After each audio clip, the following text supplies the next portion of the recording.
کتنے خوش نصیب لوگ ہیں جن کے دن کا آغاز نماز فجر سے ہوتا ہے اور سونے سے پہلے بھی وہ سجدہ ریز ہو کے اللہ کی نعمتوں کا شکرانہ ادا کرتے ہیں، اور جو دن خیریت سے گزرا اور عافیت کی گود میں نیند لینے کے لیے بڑھ رہے ہیں تو وہ شکرانے کا سجدہ کر رہے ہیں کہ مالک تیری توفیق سے مجھے خیریت سے یہ دن گزارنا نصیب ہوا۔ ہمارے بزرگ فرمایا کرتے تھے سونے سے پہلے 5 انگلیاں بھی گن لیا کرو، 5 نمازیں بھی گن لیا کرو۔ اگر 5 نمازیں پوری ہیں تو اللہ کا شکر ادا کیا کرو کہ تمہیں توفیق اس نے عطا کی۔ اللہ اکبر۔ حضور علیہ السلام نے کچھ لوگوں کو دیکھا معراج کی شب کہ ان کے سر پتھروں سے کوٹے جا رہے ہیں، کچلے جانے کے بعد پھر دوبارہ سر صحیح کر دیے جاتے ہیں، پھر پتھروں سے ان کے سر کوٹے جاتے ہیں، ریزہ ریزہ ہو جاتے ہیں، پھر دوبارہ ان کے سر صحیح کر دیے جاتے ہیں۔ جبریل امین نے کہا حضور یہ آپ کی امت کے وہ لوگ ہیں جو نماز میں کاہلی کیا کرتے تھے، نماز میں سستی کیا کرتے تھے، نمازوں پر بوجھ تھا کہ یہ وقت ہو گیا ہے اب پڑھنی پڑے گی، دیر کرتے رہتے، پہلے پڑھنا ہی نہیں چاہتے تھے، اگر پڑھنی پڑھ بھی جاتی تو پھر نماز کی وجہ سے ان کے سر بوجھل رہتے تھے۔ آج ان کے وہ سر کوٹے جائیں گے۔ نوجوانوں بالخصوص میں آپ سے مخاطب ہوں، ماں باپ کو زور نہ لگانا پڑے، آپ کی منتیں نہ کرنی پڑیں، آپ کے ترلے نہ کرنے پڑیں، آپ کو جھڑکنا نہ پڑے، جب حیا علی الصلاح کی آواز آئے تم بستر سے چھلانگ لگا کے اٹھ جاؤ کہ میرے رب کا بلاوا ہے، میرے نام میسج ہے۔ طلباء سے کہوں گا کہ استاد کو بیدار نہ کرنا پڑے تمہیں، جب اذان کی صدا آئے تو خود اٹھ کر کے مصلی پہ آ کے بیٹھ جاؤ کہ میرے رب کا بلاوا میرے نام آیا ہے۔ اپنے ہم عمر لوگوں سے کہوں گا طبیعت کی کمزوریوں کے باوجود رب کے بلاوے پہ مصلی پہ بیٹھ جاؤ۔ نماز کا چھٹکارا نہیں ہے، رستگاری نہیں ہے۔ زکوٰۃ نصاب پہ واجب ہوتی ہے، حج استطاعت پہ واجب ہوتا ہے، روزہ صحت کے ساتھ مشروط ہے، اگر شیخ فانی ہے یا ایسی بیماری ہے روزہ نہیں رکھ سکتا فدیہ دے دے۔ مسافر کو چھوٹ ہے، بیمار کو چھوٹ ہے کہ وہ دیگر ایام میں اس کی قضا کر لے، لیکن نماز کی چھوٹ نہیں ہے۔ بیمار ہے تب بھی پڑھے گا، صحت مند ہے تب بھی پڑھے گا، حضر میں ہے تب بھی پڑھے گا، سفر میں ہے تب بھی پڑھے گا۔ بالغ کے اوپر نماز کی کسی صورت میں بھی رخصت نہیں ہے۔ کھڑے ہو کے نہیں پڑھ سکتا بیٹھ کے پڑھ لے، بیٹھ کے نہیں پڑھ سکتا لیٹ کے پڑھ لے، اشارے سے پڑھ لے۔ وضو کے لیے پانی دستیاب نہیں ہے تو تیمم کر لے، حالت سفر میں ہے قصر کر لے، آدھی پڑھ لے پوری نہ پڑھے، دشمن کے مقابلے میں ہے صلاۃ الخوف کی صورت میں پڑھ لے۔ یہ نماز کا مسئلہ ہے، اتنی اہم نماز ہے۔ تو جن کے سر بوجھل رہے نماز سے، سردیوں میں ہوتا ہے اوپر نیچے نمازیں آ رہی ہوتی ہیں، ابھی عصر پڑھ کے گھر پہنچے تو پھر مغرب کی آ گئی، مغرب گھر کے پہنچے تو پھر عشاء کی آ گئی، تو کئی لوگ کہتے ہیں اے تو مولویاں نے آت چکی ایک، ابھی تو پڑھ کے آئے ہیں۔ تو کیوں شوق نہیں ہے تمہیں؟ ایک نماز کے بعد وہیں بیٹھ کے دوسری نماز کے انتظار میں مسجد میں قیام کرنے والا، اللہ اکبر، فرشتے ناز برداریاں کرتے ہیں۔ مسجد میں صحابہ بیٹھ جاتے ہیں، ایک نماز پڑھی اب دوسری پڑھ کے جائیں گے، دوسری پڑھی تو اب تیسری پڑھ کے جائیں گے، اور جب نماز کا وقت آتا تو وہ انتظار کرتے کہ ابھی تک اذان نہیں ہوئی۔ اور حضور جب حضرت بلال حبشی رضی اللہ تعالی عنہ کو اذان کے لیے کہتے تو کہتے ارحنا یا بلال، بلال اٹھو ہمارے دل کو راحت پہنچاؤ۔ آنکھوں کی ٹھنڈک قرار دیا نا نماز کو، جعلت قرۃ عینی فی الصلاۃ، میری آنکھوں کی ٹھنڈک نماز میں رکھی گئی ہے۔ تو یہ دل کا قرار ہے، راحت قلب محمد ہے صلی اللہ وآلہ وسلم۔ اللہ اکبر، یہ معراج کا تحفہ خاص ہے جو ہمیں نصیب ہوا۔ اللہ جل وعلا کی حمد و ثنا کے بعد رسول رحمت، شفیع معظم، نبی محتشم، حضور ختم المرتبت، اللہ کے پیارے، امت کے سہارے، رب کے محبوب، دانائے غیوب، مالک رقاب امم، فخر عرب و عجم، والی کون و مکان، سیاہ لا مکان، سید انس و جاں، سرور لالا رخاں، نیر تاباں، سر نشین مہوشاں، ماہ خوباں، شہنشاہ حسینہ، تتمہ دوراں، سر خیل زہرہ جمالاں، جلوہ صبح ازل، نور ذات لم یزل، باعث تکوین عالم، فخر آدم و بنی آدم، نیر بطحا، راسدار ما اوہا، شاہد ما طغا، صاحب علم نشرہ، معصوم آمنہ احمد مجتبیٰ، حضرت محمد مصطفیٰ صلی اللہ علیہ وآلہ وسلم کے حضور ناز میں اپنی عقیدتوں، ارادتوں اور محبتوں کا خراج پیش کرنے کے بعد عالی مرتبت ذی وقار علماء کرام، مہمانان محتشم، معزز حاضرین و حاضرات، ناظرین و ناظرات، السلام علیکم ورحمۃ اللہ وبرکاتہ۔ کتاب رحمت قرآن مجید نے ہمیں مخاطبت کرتے ہوئے ارشاد فرمایا وَكَذَلِكَ جَعَلْنَاكُمْ أُمَّةً وَسَطًا، کہ ہم نے آپ کو امت وسط بنا۔ تو دو چیزیں یہاں بیان فرمائی گئی، ایک تو ہمارا نام، ہمارا تعارف، ہماری پہچان امت کے ذریعے سے کی گئی ہے کہ تم امت ہو، اور یہ وہ امت ہے جو میرے حضور نے جوڑی ہے۔ تنکا تنکا کر کے یہ گھونسلہ بنا، کوئی روم سے آیا، کوئی حبشے سے آیا، کوئی فارس سے آیا، کوئی مکے کا باسی تھا، کوئی مدینے کا رہائشی تھا، کوئی یمن سے سفر کرتا ہوا آن پہنچا، اور یہ ایک امت بنی۔ میرے حضور نے امت بنائی تھی، فرقے ہم نے بنا، امت کو ٹکڑوں میں ہم نے بانٹا۔ استاد ابراہیم ذوق نے کہا تھا 72 فریق حسد کے عدد سے ہیں، اپنا یہ طریق کے باہر عدد سے حسد کے عدد نکالو تو 72 بنتے ہیں۔ تو کہا کہ یہ حسد کا نتیجہ ہے کہ امت فرقہ فرقہ ہو گئی اور ٹکڑوں میں بٹ گئی۔ مجھے بتاؤ، جس نے امت جوڑی تھی اس کے قلب اطہر پہ کیا گزرتا؟ گھر میں دو بیٹے آپس میں بولتے نہ ہوں تو باپ کے حلق سے نیچے لقمہ نہیں اترتا۔ جس کی امت فرقوں میں بٹ گئی، طائف کے بازاروں میں، مکے کی گلیوں میں، اور کہاں کہاں میرے حضور نے اس امت کے لیے دکھ جھیلے، تکلیفیں سہی، تو یہ امت ٹکڑوں میں بٹ گئی۔ حضور سے ہمیں معافی مانگنا ہوگی۔ چھوڑ کے آپ کا دامن رحمت، آقا ہم سے بھول ہوئی، کھو دی اپنی قدر و قیمت، آقا ہم سے دیکھ ہماری آنکھ مچولی، اپنے سینے اپنی گولی، بھول گئے ہم درس اخوت، آقا ہم سے بھول ہوئی، بن گئے سیموں زر کے بندے، تن کے اجلے من کے گندے، لٹ گئی ہم سے فقر کی دولت، آقا ہم سے بھول ہوئی، دنیا کے ٹھکرائے ہوئے ہیں تیرے در پہ آئے ہوئے، کھول دے اپنا باب رحمت، آقا ہم سے بھول ہوئی۔ ہم سے غلطی ہوئی کہ ہم ٹکڑوں میں بٹ گئے، ہم گروہوں میں بٹ گئے، اور اس کا نتیجہ کیا ہے؟ آج پوری امت زخم زخم ہے، پوری امت لہو لہو ہے۔ کہا تمہاری ہوا اکھڑ جائے گی اگر تم نے حبل اللہ کو چھوڑ دیا، اللہ کی رسی کو چھوڑ دیا، تم نے رسول کے دامن کو ترک کر دیا، تم گروہی تقسیمات پہ یقین رکھنے لگے، تم نے 1.5 اینٹ کی مسجد کھڑی کر لی، تم تقسیم در تقسیم کے عمل سے گزرتے رہے، تم امت سے فرقہ، فرقوں سے جماعتیں، جماعتوں سے لابیاں، اور لڑکتے لڑکتے تم ٹکڑے ٹکڑے ہو گئے، تم کرچی کرچی ہو گئے، تو پھر تمہاری ہوا اکھڑ جائے گی، دنیا میں تمہاری کوئی عزت نہیں رہے گی۔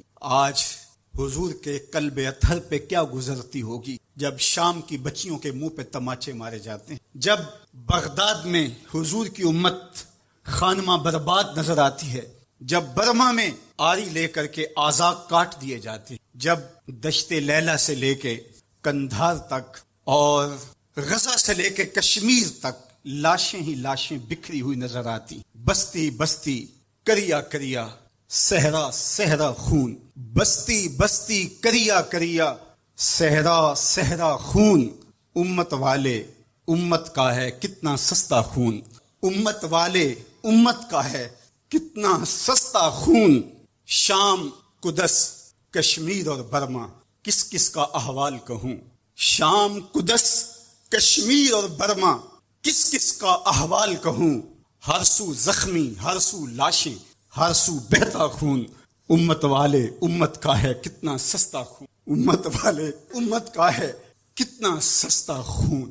آج امت لہو لہو ہے، اس پوری کائنات میں 1 انچ بھی جگہ ایسی نہیں ہے جہاں آتش و آہن برستا ہو اور وہ کفار کی سرزمین، جہاں بھی خون بہتا ہے وہ بستی مسلمانوں کی ہے، جہاں لاشیں گرتے ہیں وہ گھر مسلمانوں کا ہے، جہاں عصمتیں لٹتی ہیں وہ خطہ مسلمانوں کا ہے۔ یہ ہمارے گناہوں کی سزا ہے جو ہم کاٹنے پہ مجبور، اور جب تک ہم امت نہیں بنتے تب تک رسوائیاں ہمارا مقدر ہوں گی اور ذلت ہمارا مقسوم ہے، جب تک ہم ان کے دامن سے نہیں جڑ جاتے۔ قوت عشق سے جب دہر میں اجالا نہیں ہوتا تو پستیوں کو بلندیوں سے بدلنے کا کرینہ آپ نہیں سیکھ سکتے۔ نام محمد کو تھام کر کے امت کی وحدت کے تصور کو اجاگر کر کے حضور کا پاکیزہ وجود جو امت کی وحدت کا ضامن ہے، اس سے بے لوث محبت کا رشتہ اور الفت کا ربط جب تک مضبوط نہیں ہوتا، تب تک ہم ان مشکلات سے کبھی بھی نہیں نکل سکتے۔ ہزار فلسفے تراش لیں، ہزار منطقیں بگھار لیں، لیکن کوئی نتیجہ نہیں ہوگا۔ تمہیں نتیجہ تب ہی ملے گا جب حضور کے قلب اطہر کو آرام پہنچاؤ گے، جب امت بن جاؤ گے، جب حضور علیہ السلام سے وابستگی اپنا شعار زندگی بنا لو گے، تو پھر دہر میں اجالا اور روشنی حضور علیہ السلام کے نام کے صدقے سے نصیب ہوگی، اور تقدیر کا قاضی تمہاری سزائیں معاف کر دے گا، اور پھر نتیجہ تمہارے سامنے اس صورت میں نمودار ہوگا کہ تم بحر و بر کے مالک ٹھہرو گے، اور کائنات کے اندر حضور کے ساتھ وفا کے رشتے کے نتیجے کے اندر لوح بھی تمہارے ہاتھ میں ہوگا، قلم بھی تمہارا ہی مقدر ہوگا۔ لیکن شرط یہ ہے کہ تم صحیح معنی کے اندر امت بن جاؤ۔ وَأَنْتُمُ الْأَعْلَوْنَ إِن كُنتُم مُؤْمِنِينَ، یہ میرے رب کا وعدہ ہے، اور میرے رب کے وعدے سچے ہوتے ہیں۔ کہا تم ان کے بن کے تو دیکھو، عزت کا تاج میں تمہارے سر پہ رکھوں گا۔ یہ تمہاری غلطیوں کی تمہیں سزا دی جا رہی ہیں، عزتیں تمہارے لیے ہیں، وقار تمہارے لیے ہے، لیکن شرط یہ ہے کہ تم میرے بھی بن جاؤ، میرے رسول کے بھی بن جاؤ، تو پھر عزتیں تمہارا مقدر ہوں گی اور شانیں تمہیں عطا کی جائیں گی، تمہیں عزتوں کی مسندوں پہ بٹھایا جائے گا۔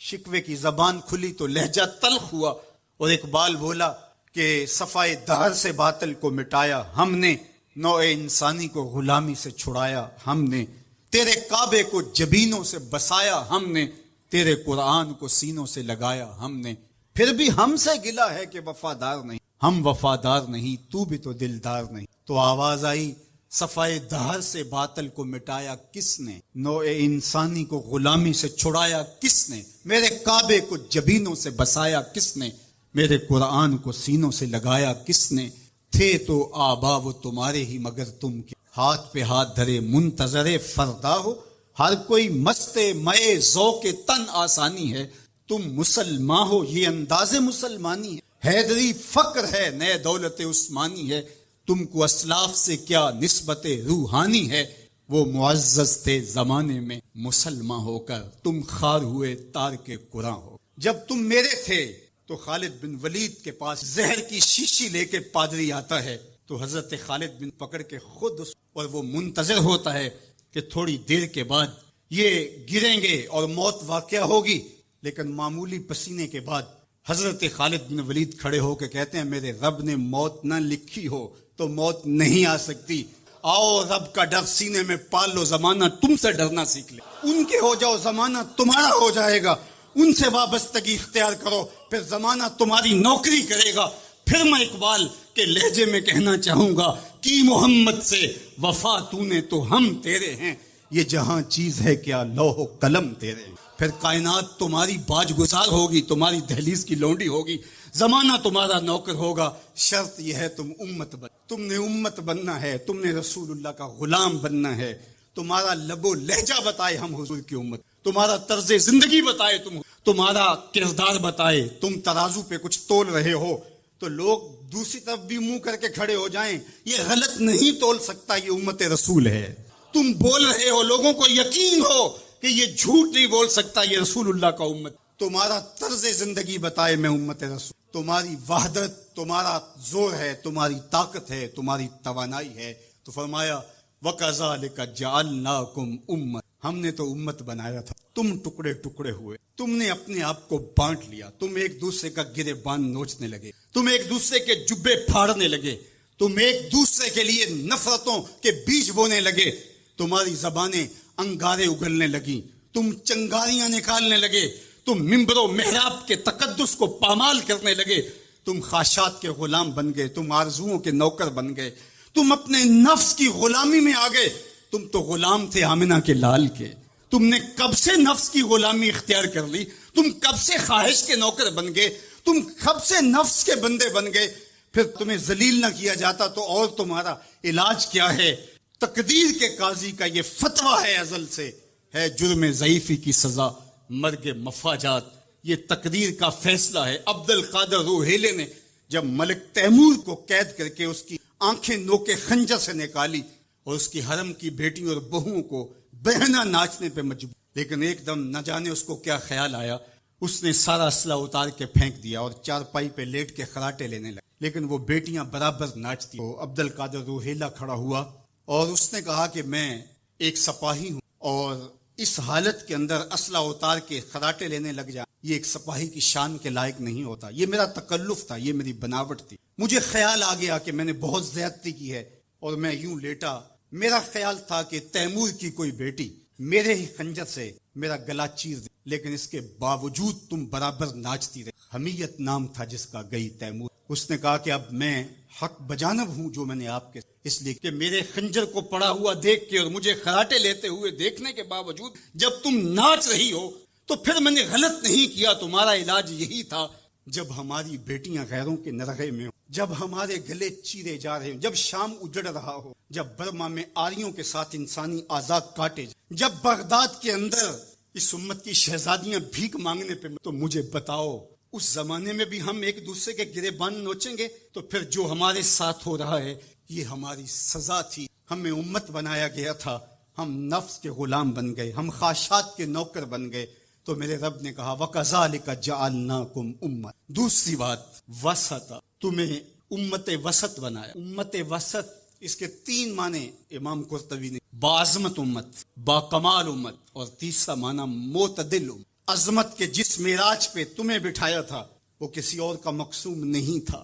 جعلت لی الارض مسجد، پوری کائنات کو تمہارے لیے مسجد بنا دی، تمہیں یہ عزت دی۔ حضور نے فرمایا میں آخری نبی ہوں، وانتم آخر الامم، اور تم آخری امت ہو، پس خدا بر ما شریعت ختم کر، بر رسول ما رسالت ختم کر، ہمیں آخری امت بنایا گیا۔ کنتم خیر امت اخرجت للناس تامرون بالمعروف وتنہون، یہ مجھے کہا گیا، یہ آپ کو، تم خیر امت۔ ذرا گریبان میں جھانک کر کے دیکھیں، مجھے کہا گیا میں خیر ہوں، آپ کو کہا گیا خیر ہوں، یار یہ نسبت میرے حضور کی ہے، تو تم خیر سے جڑے ہو، تم بھی خیر بن گئے ہو، تم خیر امت ہو، تمہیں عزتوں کی مسند دی گئی، جو معراج، جو مقام، جو مرتبہ، جو رفعت تمہیں دیا گیا وہ کسی اور کا مقصوم نہیں ہے، تم خیر امت قرار پائے۔ اللہ اکبر۔ تو کہا اس سے مراد باعظمت امت۔ دوسرا معنی باکمال امت، جو عزت، جو شرف، جو مرتبہ، مقام تمہیں دیا گیا، جو کمال، عروج اور بانکپن تمہارا وہ کسی اور امت۔ حضور نے ارشاد فرمایا ایک بندہ صبح سے لے کر کے ظہر تک مزدوری کرتا ہے، اس کو ایک قیراط دیا جاتا ہے، ایک ظہر سے لے کر عصر تک مزدوری، اس کا وقت تھوڑا ہے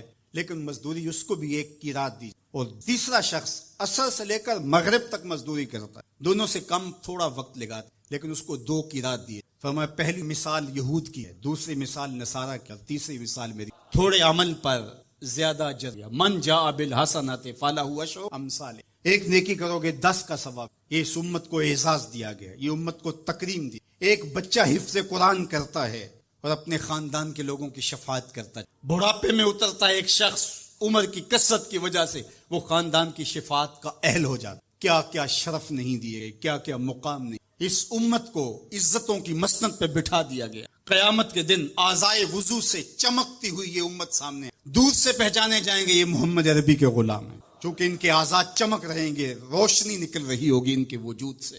تیسرا معنی امت وسط کا معتدل، اعتدال کی راہوں پہ چلنے، نہ یہود کی طرح اور نہ نصارہ کی طرح افراط و تفریط کا شکار نہیں ہو، بلکہ یہ اعتدال کی راہوں پہ گامزن ہو، عقائد میں، اعمال میں، رویوں میں، طرز زندگی میں، انداز معاشرت میں، گفتگو میں، کلام میں، ہر لحاظ سے یہ اعتدال کی راہوں، جب یہ امت اعتدال کی راہوں سے نکل اور ان میں غلوف پیدا ہوا یا ان کے اندر تفریط پیدا ہوئی تو نتیجہ یہ ہوا امت اپنے وقار کو، یہود نے شان الوہیت اور شان رسالت کے اندر تنقیص کر دی اور انبیاء علیہم السلام کی دشمنی، اور کتنے نبیوں کو ناحق بنی اسرائیل نے 70 نبی شہید۔ آج اگر راہ خدا میں ہمیں کوئی تکلیف پہنچتی ہے تو میں اور آپ ہوتے کون؟ اس راستے کے اندر تو نبی شہید کی۔ امام رازی نے تفسیر کبیر میں لکھا ہے کہ مکے سے طائف تک 70 ایسے نبیوں کی قبریں ہیں جن کی وفات صرف، یہ دین یوں ہی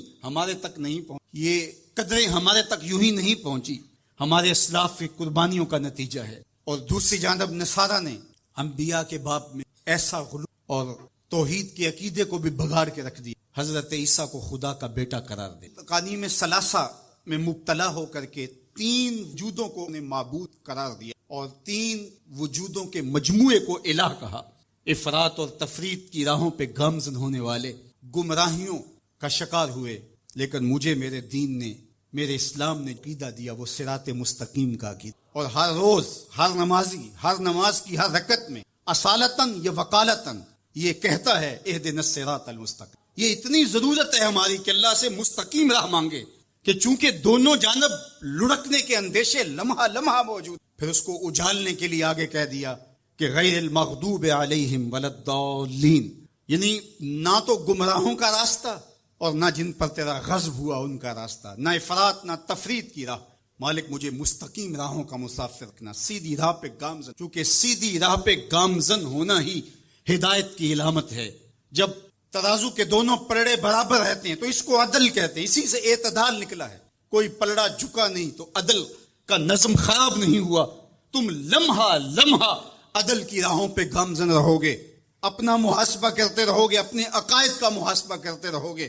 تمہارے عقائد میں خرابی نہیں آنی چاہیے. تمہارے 3 بنیادی عقیدے ہیں: عقیدہ توحید، عقیدہ رسالت اور عقیدہ آخرت. ان عقیدوں میں کبھی بھی بگاڑ نہ آنے دینا. اللہ جل شانہ کی جو شانیں ہیں، اللہ کی جو عظمت ہے، وہ تمہارے رگ و ریشہ میں ہر وقت اس کا رعب اور اس کی خشیت موجود رہنی. انبیاء علیہ السلام کی عظمتوں کے باوجود کہیں ایسا نہ ہو کہ تمہارے عقیدوں کے اندر خرابی آئے اور تم کہیں غلوف کا شکار ہو جاؤ جس طرح کے نصارہ نے کی. اللہ کی شانیں، اللہ کی عظمتیں وراء الورا ہیں. اور پھر دوسری بات، کہیں ایسا نہ ہو کہ توحید کے نشے میں تم انبیاء کی تکثیر کرنے لگ جاؤ اور نبی کی شان تمہارے لیے تکلیف کا سبب بننے لگ جائیں. شاید اس سے توحید میں کوئی فرق آتا ہے. میاں توحید میں فرق نبی کی عظمت سے کیسے آئے گا؟ اس لیے کہ نبی کو عظمت دینے والا تو میرا رب ہی ہے. وَرَفَعْنَا لَكَ ذِكْرَكَ. اور پھر تیسری بات، عقیدہ آخرت. آخرت کا عقیدہ یہ ہے کہ ہم نے اس دنیا پر بیٹھ نہیں رہنا. بہرحال اللہ کی طرف سے جو اس کے علم میں متعین ہماری زندگی ہے اس کو گزارنے کے بعد ہم نے یہاں سے رخصت ہونا. وہ ہم جوانی میں چلے جائیں، ہم بڑھاپے میں چلے جائیں، یا ارذل العمر کے بعد ہم اس دنیا سے رخصت ہوں، یا بچپن میں چلے جائیں، یہ ہمارے علم میں نہیں ہے. یہ امر ہم سے مخفی رکھا گیا، یہ اللہ کی حکمت ہے. لیکن یہ طے شدہ ہے کہ ہم نے یہاں بیٹھ نہیں رہنا، اور جب یہاں سے جانا ہے تو ایک دوسرا جہاں ہمارے لیے منتظر ہے، اور وہاں ہم نے ایک ایک عمل کا حساب دے. ثم لتسألن یومئذ عن النعیم. اس دن ایک ایک عمل کے بارے میں پوچھا جائے. اللہ اگر چاہے تو ہم سے گرفت کر لے، اور اگر چاہے تو اپنے کرم، اگر وہ معاف کرنا چاہے تو کوئی پوچھ نہیں سکتا کہ اتنا بڑا پاپی اور مجرم تھا، اسے معاف کیوں. اور اگر وہ گرفت کرنا چاہے تو کسی کو حق نہیں کہ وہ یہ کہہ سکے کہ مجھے گرفت. تو ایمان بیم و رجا کے درمیان ہے. الایمان بین الخوف والرجا. ایمان خوف اور امید کی درمیانی کیفیت میں ڈر بھی لگا رہے، دھڑکا بھی لگا رہے، اور امید کے چراغ بھی بجھنے نہ پائے. فضل دی آس ہے مینو تے نالے ڈر بھی. فضل کی امید بھی رہے لیکن خوف بھی طاری رہے. پکڑا بھی جا سکتا ہوں، گرفت بھی ہو سکتی، اس کی پکڑ بھی بڑی سخت ہے. ان بطش ربک لشدید. تیرے رب کی پکڑ بہت سخت ہے. جب وہ پکڑتا ہے تو پھر کوئی اس سے اپنے آپ کو چھڑوا نہیں سکتا. اللہ اکبر.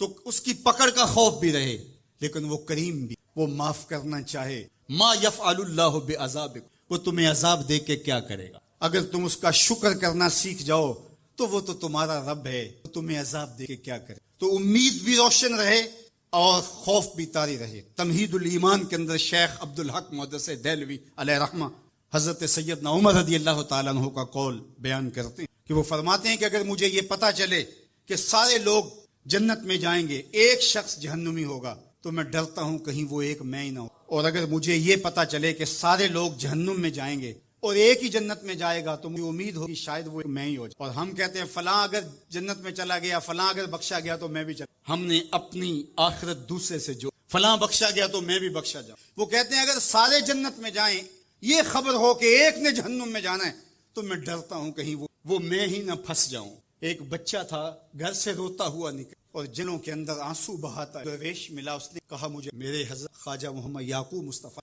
آپ کے یہاں نشان پڑ گئے تھے تو ان کی ہڈیوں میں درد بھرا ہوا, یہاں رو رو کے نشان. یہاں ایک بزرگ کہتے ہیں ایک دن ایسے سر جو ان کے انداز نے میرے اندر درد بھرا, انہوں نے ایسے سر اٹھا, اس سے کرم دی آس ہے, فضل دی آس ہے, یہ امید کہ میری بخشش و مغفرت. اور یہ تو وہ بچہ رو رہا تو اس وقت کا ڈرا تمہارے دامن. کہتے ہیں بڑے کی عزت اس لیے کرو کہ اس کی نیکیاں زیادہ, چھوٹے کی تقریب اور شفقت اس لیے اس کے دامن. اللہ اکبر. ہم لوگوں کے گناہ دیکھتے ہیں اور اپنی صوفیاء کا ایک جملہ ذہن کی تختی, جب عیب دیکھنے کا شوق آئے وہ کہتے ہیں, اور جب خوبیاں دیکھنے کا شوق آئے تو دوسروں کو, کسی کے اندر کوئی خوبی, کسی کے اندر, تو کہا کہ اللہ سے ڈر آتا ہے. تو کہا کہ بیٹے تم, کہا آج میں نے عجیب ماجرا دیکھا جس نے مجھے گھر سے نہیں. کہا کیا؟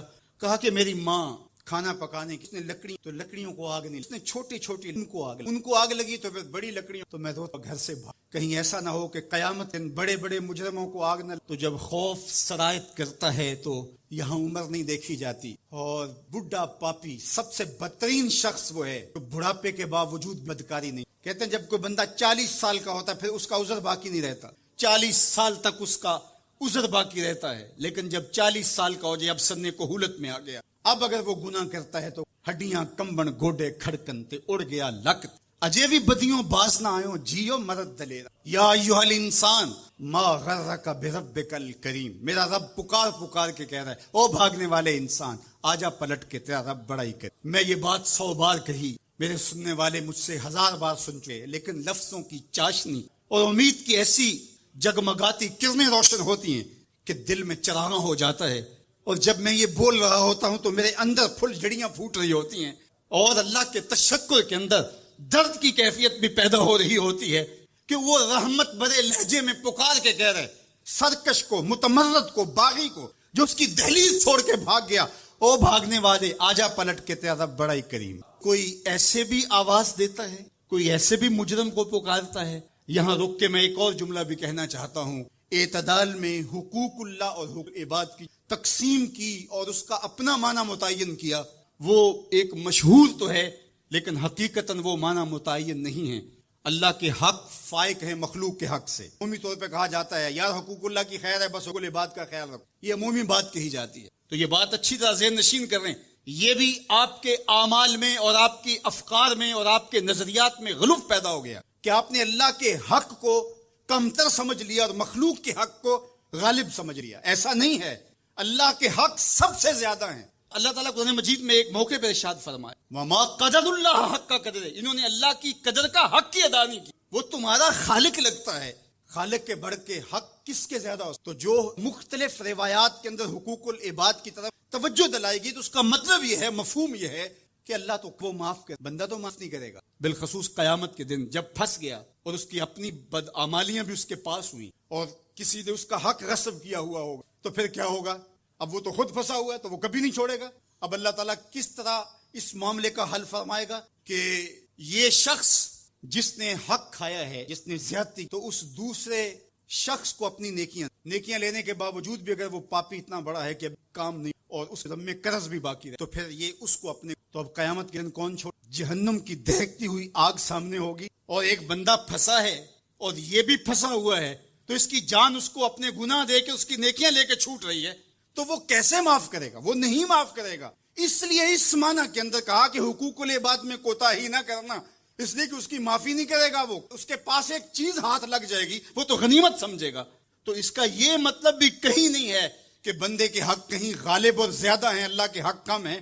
جو حق بندے کا اللہ پر ہے, اللہ نے تو پیدا کیا. الذی خلقک کا فسواک فعدل, کہا تیرے حق میرے اوپر زیادہ ہے اس لیے کہ میں تیرا خالق. میں آپ سے پوچھتا ہوں, اس دنیا پر, اس عالم رنگ و بو میں, اس مادی کائنات میں سب سے زیادہ آپ کے کندھوں پر کس کے؟ تو آپ سب کہیں گے ماں کے. حضور سے بھی پوچھا گیا من ابرو, حضور میں سب سے زیادہ کس کے ساتھ حسن سلوک سے سوال کیا گیا, تو میرے آقا کریم نے فرمایا امہ کا, اپنی ماں کے ساتھ.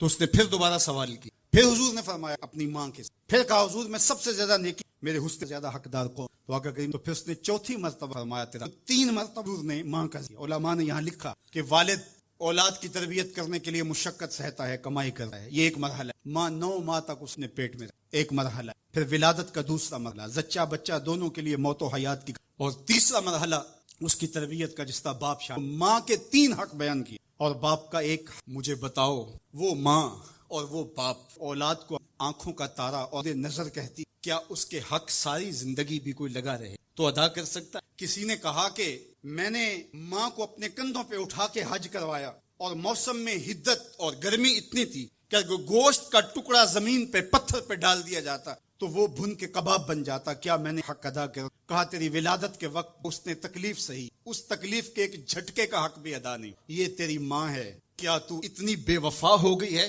کہ اس ماں کی مرضی اب تیری مرضی نہیں رہی؟ وہ باپ جس کی ہڈیاں بھی درد کر رہی ہیں اور وہ مزدوروں والے اڈے پہ بیٹھا ہے، اور جب کوئی مزدور لینے آتا ہے تو اس سے صحیح طرح سے اٹھا بھی نہیں جاتا، پھر بھی کلی والا ڈبہ اٹھا کے آگے بڑھتا ہے، اور مزدور لینے والے شخص کے ساتھ لپٹ کے چمٹ کے کہتا ہے کہ بابو مجھے لے جاؤ، 10 روپے کم دے دیں، میں نے اپنی بیٹی کی کالج کی فیس دینی ہے۔ وہ باپ جس کی ہڈیاں دکھ رہی ہیں اور جا کے دیوار پر کلی کر رہا ہے، اس کی کمائی سے کالج میں پڑھنے والی بیٹی کو ایک خاتون ایک سجے ہوئے دفتر میں بٹھاتی ہے اور کہتے تو پدر شاہی نظام کے خلاف بغاوت کر، تیرا جسم تو تیری مرضی ہونی چاہیے، باپ ہوتا کون ہے؟ وہ بیٹی اس کے منہ پہ تھپڑ مارے، وہ کلی کر کے میرا پیٹ پالتا رہا اور میری فیسیں ادا کرتا رہا، میں تو اپنے بدن اور اپنی زندگی کی ایک ایک سانس بھی اپنے باپ کے نام کر دوں، حق پھر بھی ادا نہیں ہوتا۔ میرا باپ میری تعلیم کا ضامن ہے، میری زندگی کا ضامن ہے، میری عزت اور آبرو کا پہرے دار ہے۔ اللہ اکبر، معاشرہ بدل گیا، حالات کے تیور تبدیل ہو گئے، بغاوتیں بھر گئیں، وفاؤں نے دم توڑ دیا، مغرب کی تہذیب سوائے تکلف کے اور کچھ نہیں ہے، اور چہرہ جو روشن نہ ہو تو کیا حاجت گلگونہ فروش، نئی تہذیب تکلف کے سوا کچھ بھی نہیں ہے۔ یہ مغربی تہذیب کی یلغار نے مرد آوارہ، بیکار و زن کمار باش کیا معاشرہ تخلیق کیا جا رہا ہے۔ میرے حضور کے غلاموں، آؤ ہم نے دین حضور سے لینا ہے، اور یہ سارے چونچلے اور یہ ساری مغربی وظیفہ خور تنظیمیں یہ دم توڑ کے رہ جائیں گی۔ اس کائنات کے اندر اور اس وطن کے اندر جھنڈا لہرائے گا تو محمد عربی کے نظام کا ہی لہرائے گا۔ ہم حضور کے دین کو کھڑا کرنے کے لیے اور حضور کے نظم کو غالب کرنے کے لیے اپنی زندگی کے ایک ایک سانس کو حضور کے نام وقف کریں گے۔ میری زندگی کا مقصد تیرے دین کی سرفرازی، میں اسی لیے مسلمان، میں اسی لیے نمازی، میری زندگی کا ایک ایک لمحہ حضور کے دین کے لیے، حضور کے نام کے لیے۔ تو حقوق والدین کے جو ہے وہ بہت سارے ہیں، کہا تو اس کے ایک درد کے جھٹکے کا جواب بھی نہیں دے سکا۔ ماں اولاد سے جو محبت کرتی ہے اور جو ماں کے حق ہیں وہ اتنے زیادہ ہیں کہ کسی پیمانے میں اس کو تولا نہ جا سکے۔ میں کہا کرتا ہوں سمندر کی پاتال تک تو کوئی پہنچ گیا ہوگا، لیکن ماں کے پیار کا کنارہ آج تک کسی نے نہیں۔ یہ سڑکوں کے کناروں پر بڑے بڑے ہیوی ترازو نصب کر دی گئے ہیں، پورا کنٹینر تول لیا جاتا ہے، لیکن آج تک ایسا ترازو میں نے نہیں دیکھا جس پر ماں کے پیار کو۔ ماں جب بولتی ہے تو اس کے لہجے میں جبریل بولتا ہے، ماں جب مسکراتی ہے تو لگتا ہے جنت کی ساری کلیاں کھل اٹھ۔ اللہ نے ماں کے سینے میں وہ درد، وہ درک، وہ محبت، وہ چاہت، وہ پیار کا جہاں آباد کر دیا کہ سید خورشید گیلانی نے کہا تھا کہ اونچے ہوٹلوں میں کھانا کھانے میں وہ سرور کہاں جو چولہے پر بیٹھ کے ماں کے ہاتھوں سے پکی ہوئی چپاتیاں کھانے میں ملتا ہے۔ اور کہا اونچے اونچے اسٹیجوں پہ حضرت صاحب، عالی جناب، مفتی صاحب، قبلہ عالم، کیا کیا لفظ سننے کو ملتے ہیں، لیکن ان لفظوں کو چاشنی کیا جو ماں کی زبان سے اوئے مٹھو اور اوئے ببلو کے اندر رکھی گئی۔ ماں کے سینے میں تڑپتی ہوئی ممتا اور محبتوں کا جہاں، اس کی کوئی مثال ہی نہیں ہے۔ ماں کو اتنا پیار کیوں ہے اور ساری زندگی ماں کے حق ادا کرتا رہے پھر بھی حق ادا نہ ہو، کیوں؟ اس لیے کہ ماں نے جنم دیا ہے۔ یہی جواب ہے نا آپ کا کہ ماں اتنا پیار اس لیے کرتے، اس کے حق کتنے ہیں کہ میرے حضور نے کہا پھر ماں، پھر ماں، پھر ماں۔ اتنے حق کیوں ہیں؟ اس لیے کہ اس نے جنم دیا ہے۔